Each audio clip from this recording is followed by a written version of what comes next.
Become a podcast buddy now and get exclusive access to the new podcast episodes. You can find more information about this on my website schulze-kopp.de.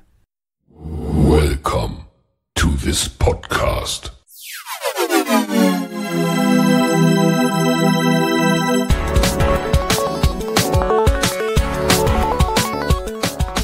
Water Polo Expert Talk. Get the insights.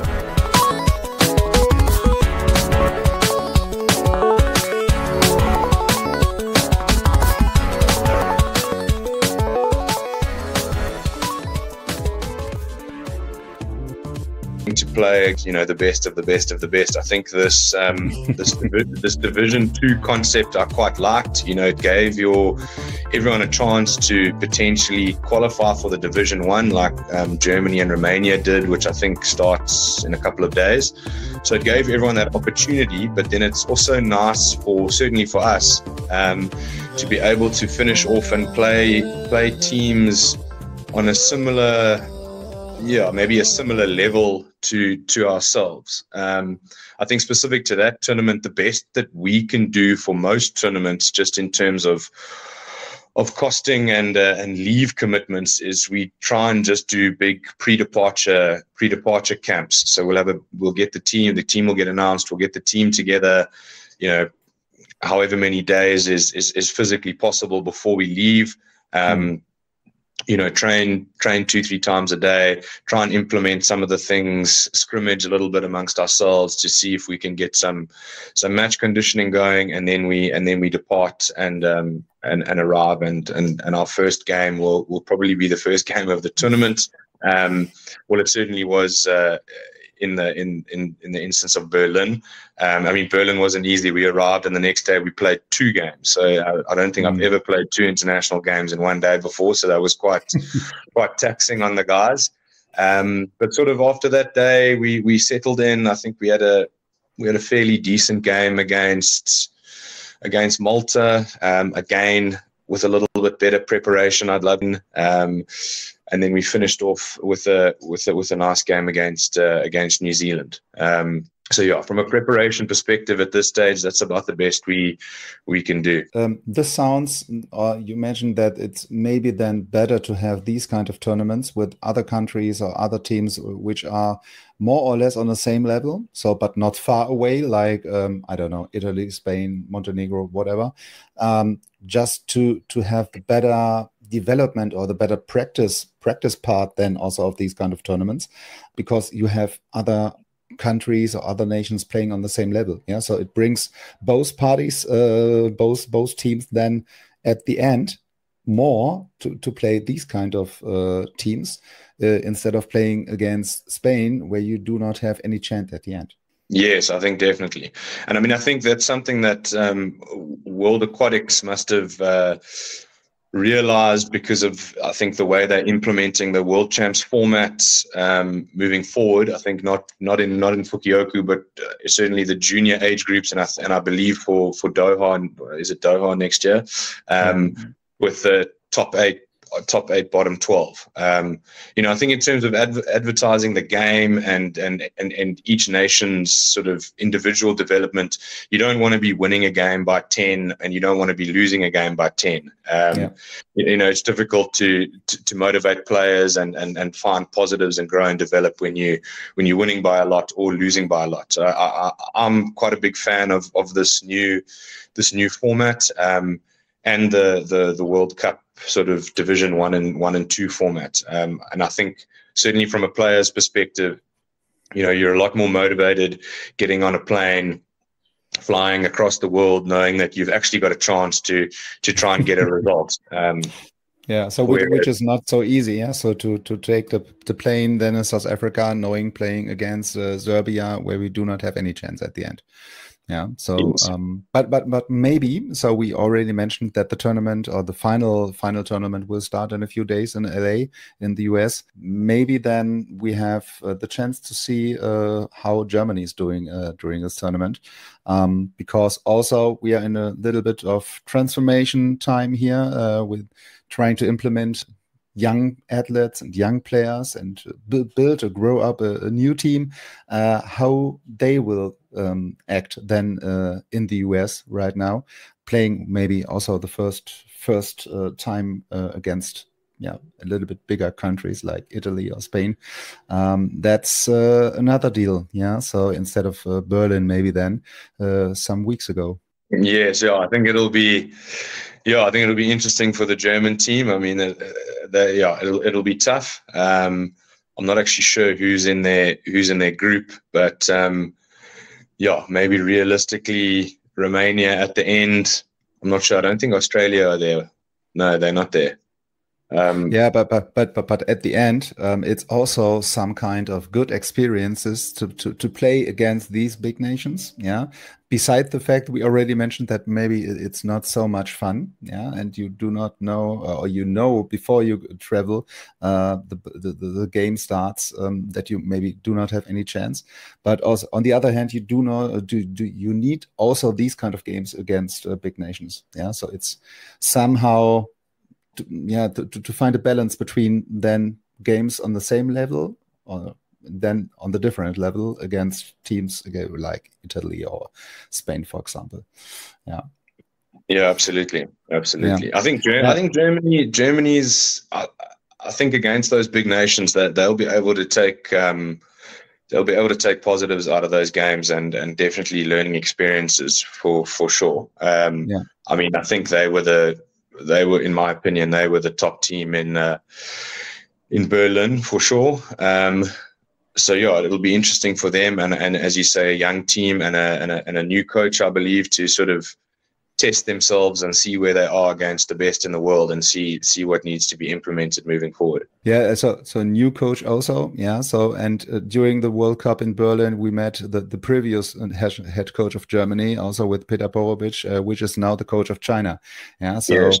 It was a little bit reunion then during this weekend or during the week in Berlin. Yeah, so to see both the previous coach, the actual coach, new players, old players, previous players. So it was somehow also a reunion then during the weekend. Yeah. So maybe in terms of coaching. I know that there's already things going on regarding technology and virtual reality and so on. So I saw during the last couple of days that Tony Azevedo is also working in the US with the VR glasses and so on. So do you think this is also something which will hand over or come over to other countries? Because at the moment we need somebody like Tony in this case to start or to start the thinking about these kind of technologies. Do you think this is maybe helpful then in the future? Yeah, I think definitely. I mean, I think if you look at any other sort of major sports code, they embracing technology in a big way, and they're seeing it as an area where they can potentially gain a competitive advantage. I think with respect to water polo, I think we are probably still quite far behind what is available to us from a technology standpoint. I mean, just as an example, I mean, from a South African context, the South African rugby team, they will play every single game, and every single training session they have will have a heart rate monitor and a GPS monitor, so that the coaching staff or the video analyst guy, he will be able to see exactly how much load each player has done. Does he need to rest? Does he need to do more? Just something like that from a water polo perspective could be incredibly interesting, although difficult to implement any of these things when you play a game. But it could be incredibly interesting to see, exactly what your top players' output is in an international game, from position to position, how that then gets tailored back to the training and ball games based on the information you have. So for me personally, that's an area of technology I'd love to get involved with or see implemented in water polo. Although it is challenging because there's not a lot of clothing that you can use to attach these devices to. But yeah, I think water polo definitely as a sport can embrace technology more. And I think, countries like America for sure have done that in terms of stats and all these things, which, at playing an international game, if it gives you a 2% competitive advantage, that can be the difference between winning that game or losing that game. So I think we all need to look to embrace technology for sure. Yeah, so and in this case, like the example you mentioned with some kind of little sensor, maybe in the swimsuit or whatever. So then you have really the direct information and impact, and also the chance to adjust your training schedule and to give the player 1, 2, 3 a little bit of rest and recovery time and so on. So then you have really the direct benefit of these kind of technologies. Yeah. So and on the other side, we have some kind of another area of technology, like for example in the German soccer team, or general in the football area, where you have as a coach real-time data coming from several video streamings around the stadium, then to see or to analyze things which happened before a goal, for example. Yeah. So, and this is somehow also a technology thing, but it's not really do not have really the impact then on the people. Yeah. So, but for you as a coach, maybe this would also be also in water polo or other sports, some kind of advantage that you have really the same or real-time information, real-time analytics, and video scenes to see what happens before the goal, or what was the error, maybe, which happens before the goal was. So this is, for me, maybe it's every under the umbrella of technology, but somehow different aspects of technology. Yeah, definitely. Yeah, I think again with rugby, I mean, that's my point of reference. But they've got guys doing as you say the analytics as they happen. Halftime, the coach has already got all the data, all the information in front of him. Yeah. This is where we've been good. This is where we've been bad. This is how we need to change and adapt and improve. And your team talk's basically done for you by a computer, just around the information that you're receiving. So yeah. Yeah, so there are also other discussions going around these kind of coaches, maybe. Yeah, so I think in Germany there was a word on a phrase coming, laptop coaches. Yeah, so because they are working more with technology and not the old style without any technology. Yeah, so which is quite honestly not maybe fair for the coaches at the moment working at the coach with the technology, because it's really an advantage then to be more competitive maybe at the end, and to have more information available as a coach, and also to find the balance between, let's say, modern and traditional. Yeah, so not saying old and new, but it's traditional, and the combination balance between old and new. This is maybe then the best, hopefully the kind of coaching then with the best result at the end. Yeah, so to combine both of these areas.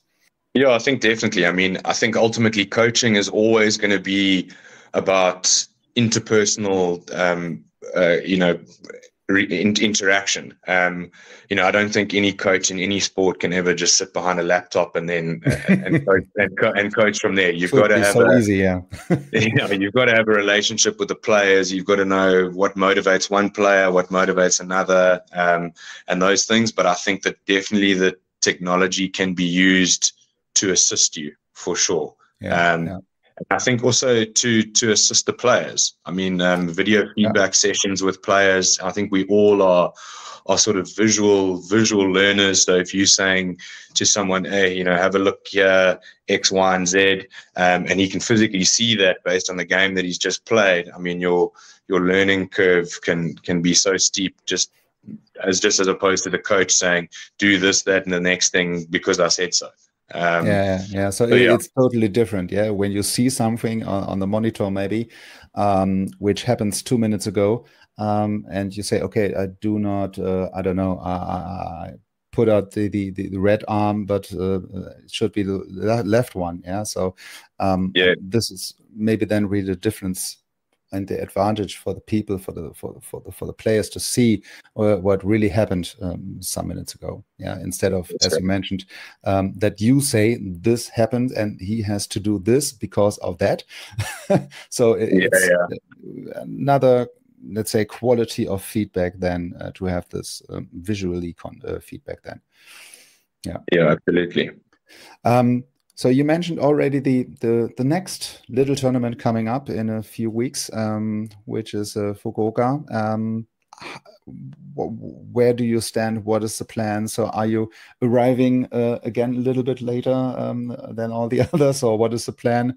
Where are you with the preparations? Yeah, so we're getting together on the 7th, and we're going to have I think a 6-day training camp in Cape Town with the team, and then we're going to jump on a plane on the 13th, and I think get into Japan late on the 14th, and then we start playing on the 17th. So it's a little bit better than what it was for Germany, although we are crossing quite a few time zones to get there. But I think it seems like a lot of the teams are preparing locally, and then getting there also sort of, I don't want to say late, but they're not getting there weeks in advance. But the European teams are fortunate. Montenegro is hosting France at the moment, and Croatia are coming over. Spain and Hungary just did a joint preparation, and then they're off to the finals. So and we just stuck down in the bottom of Africa training against ourselves, unfortunately. But that's the best we can do. And we found ourselves in a very, very difficult group. So we've got, I think, our first game's Montenegro, second game is Serbia, and then I think we finish off with Spain. So which is, to be honest, a really easy group, huh? Yeah. So.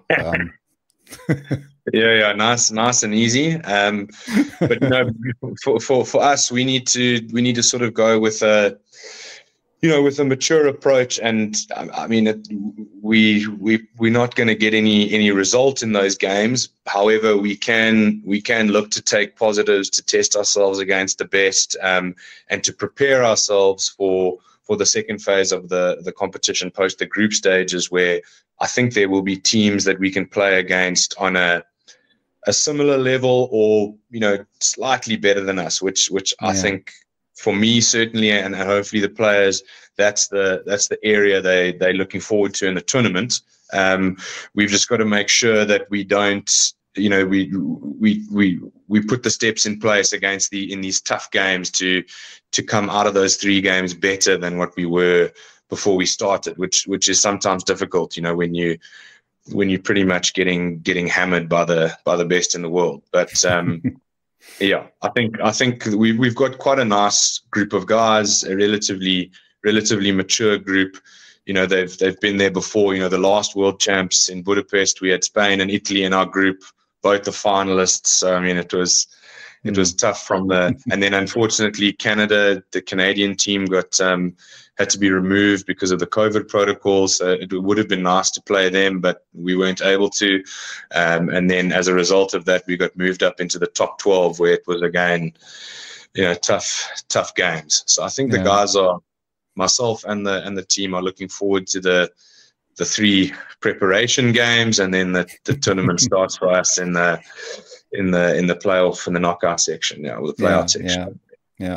But the first 3 games against the big nations, maybe, as mentioned before, also during these games of or against these kind of nations, are really then have the chance to learn a lot. So to see what is working, what is not working, where do we have some gaps or not, so we are not acting not so clever, and also for each of the players seeing, okay, where do I have maybe to to improve, or some room for improvements, and then on the next stage or next level play against maybe other countries you mentioned, so which are maybe on the same level or slightly above, where we have then the closer games, which is at the end somehow also then the games with a little bit more fun at the end, or during the game, where we see, okay, we have a chance and we are able to compete with them, and this is maybe then also some kind of motivation also at the end, so that you have, as you mentioned before, to have to find the best mix between these two levels. Yeah, I think the big trick, certainly for me personally, on a coaching front, is that, you're playing Spain, Serbia, Montenegro. Okay, what's working, what's not working? Is it not working because they are fully professional and the best in the world, and we are amateurs, or do we need to adjust the tactics and change something? I think that's where it becomes tricky. So you've got to say, okay, well, Peroni scored a goal because he's Peroni and he's the MVP from the last World Champs. Okay, let's not overanalyze that too much. So that's where we need to be mature as a group in terms of our feedback and our analysis of the games. Okay, this worked really well against the best in the world. So if it can work there, then it can work in the next phase. All right, this didn't work, but it didn't work because they are simply just fully professional and better than us. So let's not overanalyze and beat ourselves up about it. So that's the challenging part of the tournament. But I think the exciting part is that we, as you said, we will get those games at the end that can be really competitive. And I think the team will look forward to that, and hopefully know and understand that we need to put in a good week's work in the first week against three tough opposition in order to be prepared for those games at the end. But I think, as you mentioned, so this is a very interesting aspect I do not really see before, that you say, okay, it's the tricky part to see the technical things maybe which are not working because it's Serbia, or it's not working because we are not able to do this. So it's not able to work anyway. So, and this is a new aspect for me then in this case. So that you have to differentiate between it's not working as such, or it's not working against Serbia. Yeah, I think. Yeah, I mean, that is unfortunately just the nature of fully professional versus fully amateur. We've got to be very accurate in the way we evaluate ourselves, and unfortunately very realistic. So that, I think, is the trick. Otherwise you fall into a trap of changing things because they didn't work against Serbia, but no matter what we do, it's not going to work against not necessarily going to work against Serbia. So that's the balancing act, I think, ultimately, that we've got to get right. Cool. Yeah, so in this case, I would like to wish you all the best then for the next couple of weeks, and that also this plan will go off at the end, so that you learn a lot and have also close games then somewhere during the tournament, so that you have also then the benefit to bring something home, experiences, good games, good feelings, good vibrations, and so on. So all the best, and again, thanks for your time. It was a pleasure talking to you today again. And I wish you all the best for the next tournaments and games. And hope to see you soon. Yeah, thank you very much. I really enjoyed it, and hopefully we'll see each other again in Germany soon. Absolutely, I hope so. Thank you, and have a good day. Cheers. Bye. Bye.